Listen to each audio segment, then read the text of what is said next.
Hi, I couldn't let Purim go by. It's one of my favourite festivals. I couldn't let Purim go by with just a quick video, just to explain a couple of the themes that we have on Purim. I'm going to get on my soapbox for a minute and get a quite controversial point out before I go on, and that's about kids on Purim. Okay, I've got 3 kids. Thank heavens, I'm very, very proud of them, very, very pleased with them. But Purim is very difficult with kids. Okay, we try and make it easy, we try and involve the children, and we try and do that with every festival. But absolutely, a lot of the things that go on Purim, if you're not careful, the kids can hold you back. Can make it very difficult for you to get on with Purim if you don't manage it right. And I'm no parenting expert, please, and I'm no halakhic expert. Ask a rabbi; they'll tell you exactly they'll repeat back to you what I'm going to say, and that is that there are 4 obligations on Purim. Okay, you have to read the Megillah. All right, so we designate someone to do that for us, and they read it from a parchment. Well, if you can get your kids to sit still and listen, and you have to listen to every word of the Megillah, listen for 40 minutes. Okay, whilst they read out this book in Hebrew, okay, in a language they don't understand, then you're a better parent than I am. And everyone has to do it. Men, women, anyone over the age of Bar Mitzvah has to do it. And they have to, as I say, have to hear every word. So it's not just the text of the Megillah, the actual story itself is crazy. It's X-rated. I don't think it'd pass through the censors if it was released as a film right now. I think there is actually a video on YouTube about it. But anyway, there's orgies, there's random executions. Right at the end, the 10 sons of Haman and Haman himself get hung from a tree. Okay, and the king Achashverosh is insane. Okay, he just hasn't got a clue. It's all mad what's going on, and I wouldn't, the story is very much dumbed down. It's very much censored and edited. In the Megillah itself, and certainly even in the commentaries in the Gemara, but in the Midrash. But you can tell that there were things going on there that really wouldn't make it into one of the books of Tanakh if they had been spelled out as clearly as they happened. And it's not really something that I think is appropriate to a child. Well, anyway, but that's the story, and that's reading the Megillah. The main focus of Purim, of course, is eating the meal with wine, eating a celebratory meal with wine. Well, if you're going to do that with your kids, then maybe we need to call social services in for you, because not really something that's appropriate for the children. So again, not really something that gets in the way there. And in terms of the other 2 obligations connected with the meal, so we have Matanas Levyonim and Mishlach Manas. We give tzedakah to the poor and gifts to others to help them prepare for their Suda. And again, children under the age of Bar Mitzvah, Bat Mitzvah in Jewish law have very limited property rights. So it's very difficult for you to sort of engage them in that way. You can show them you doing it, absolutely. But in terms of what they can do, again, very difficult to get done if the kids are around. So please, it's my own personal thing, I know, but I find that Purim is absolutely wasted in some ways on the kids. It's not something that's easy to get them to appreciate. Pesach, on the other hand, completely the opposite. Pesach is all about the children. I know it's late, and I know they're eating crazy food, and it's difficult to keep them awake and to keep them engaged, but children take centre stage. Pesach is your opportunity to pass on to them the heritage that you've been given through your family, through your ancestors, and it's for us to pass down in every generation to make sure they're enthused and they feel that Judaism is alive for them and it's something that they themselves are going to pass on to the next generation. As I say, I'm not teaching my kids to be kids; they're already good at that. I'm teaching them how to be parents themselves, and that's what comes through on the Seder service. So please, children, Purim wasted on the kids. Pesach, nothing to do with the adults, wasted on the adults. Anyway, let's get back to Purim. So, Purim, 2 themes of Purim, the lottery and concealment. So let's go through those 2. Lottery. Purim gets its name from a lottery that Haman cast to decide which day to attack the Jewish people on. Now, again, I've said that the Megillah is X-rated, if you like. I can't make this point clearly enough. Purim is serious, okay? Haman, it's not often in Jewish history that we've had the situation where one person, Haman, Achashverosh, has had total control over the destiny of the entire Jewish nation, okay? Achashverosh, between him and Haman, had the ability to wipe out all of the Jews, okay? It could have been the world's worst Holocaust at the time. it was something that was very serious. The Jews prepared for the assault by fasting. Okay, and if you read at the end of the Megillah, Jewish people died defending themselves against the Persians. The Persians still did attack, a very limited attack, and there were very limited casualties. It could have been an awful lot worse, but nonetheless, it was a serious event, and Haman posed a serious threat.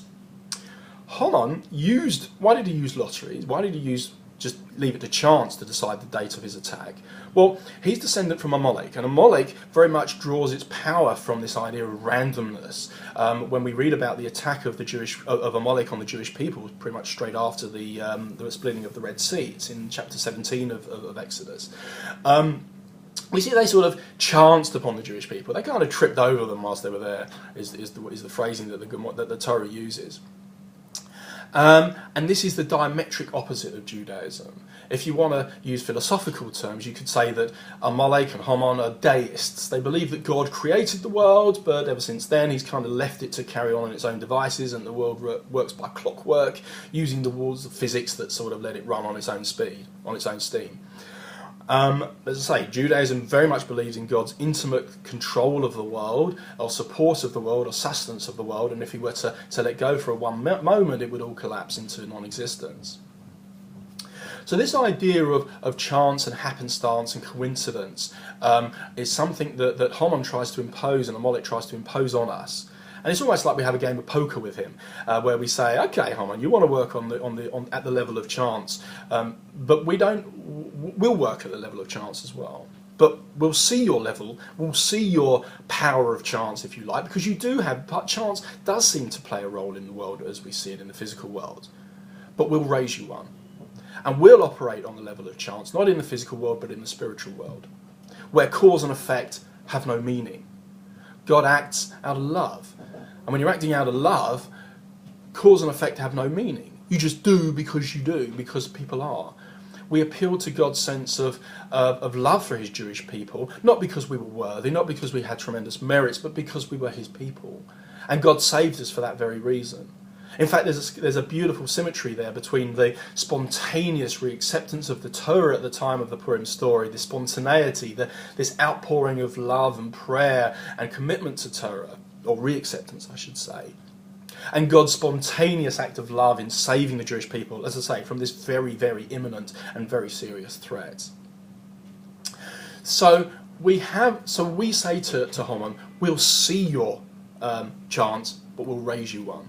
We'll operate on chance," and that's what we're celebrating. That's one of the things we're celebrating on Purim, and that's one of the reasons why we get drunk or have drink on Purim, because that drink, wine particularly, and the obligation, by the way, is on wine, not on any other beverage, is kind of takes you a little bit above your rational thought, and takes you into the irrational, and takes you into the world where things don't seem to have causality, has no meaning, cause and effect aren't related to each other, and so things just happen spontaneously. This is reflected in the Megillah. The language in the Megillah is often very passive. Things seem to just happen, and one event seems to sort of trickle into another. And it's very difficult to see how there's any pattern here. Which brings me nicely to the second theme of Purim, which is concealment. As you may be aware, the name of God doesn't appear in the Megillah. He is concealed, if you like. But not only is the name of God absent, but pretty much all of the protagonists have pseudonyms. So Haman's called different names, Mordechai, Esther, even Achashverosh, I think we're unsure still as to who he was and what his relationship was to real history, in Persian history. All of these people are sort of, if you like, in fancy dress. One of the customs we also have on Purim. There's an element of concealment. What are we saying? We're saying that God, if you like, enrobes himself in the rules of nature. And just like we were saying earlier about happenstance, how things seem to just sort of, how we have laws of nature and things, and the way God runs the world is very much through nature, if you like, but God's there nonetheless. And we celebrate that on Purim. We don't sort of walk away from that. We celebrate the fact that God seems to run the world through natural means, but we know he's there nonetheless. And as I've said in in previous posts, in the post about, in the video about defining what we mean by God, you'll see that we do believe that ultimately those rabbis that had a tremendous faith believe that cause and effect had no meaning, and that it was perfectly possible for God to perform miracles where the rules of nature were suspended. Why? Because the rules of nature have no place in the world. So we have those two aspects of God's concealment and the lottery and God's concealment. And they come together and they give us that third theme of simcha, because that's what we feel on Purim. Because when you realise that God is concealed, God's there, but he's if you like, in hiding, okay, and that he is running the world, even though it may seem to be by happenstance. That gives you reassurance, and that gives you that security, that gives you that warm comfort blanket, if you like. That God, in a sense, he's in fancy dress on Purim, but he's still nonetheless running the world behind the scenes. And that gives us that sense of joy. So those three things come together on Purim. I want to end... just to mention, obviously, we're Jewish people, and we celebrate with food. How do we celebrate these three things in food? Well, the famous food, the hamantaschen, the triangular pastries that we eat on Purim. You'll see that they're wrapped. There's the random seeds in there, if you like, that are wrapped or concealed in the pastry. And that is our way. The 3 points come together in the three-pointed pastries, and the triangular pastries, and come together in the food that we eat on Purim. I want to end with a final thought, though, about the absence of God's name in the Megillah, and talk about Valentine's Day. On Valentine's Day, the custom, for those who don't know, I'm sure we all do know, is that you send a card to someone that you have an affection for, let's just say, but you don't sign your name. Why? How's that connected to Purim? Well, let me tell you a little bit about our rabbi. I heard our rabbi speak at a symposium where he was introduced as the guest speaker, and I'm guessing that the majority of the audience hadn't heard of him before, so the guy introducing the rabbi, introducing him, gave a whole 5-minute spiel about his background and what he does and where he's been and what his family are and everything like that. And then the rabbi got off and spoke. But that was because the audience, as I say, was very much unfamiliar with the rabbi. I've heard the rabbi's children speak to him. I've heard the rabbi's wife speak to him.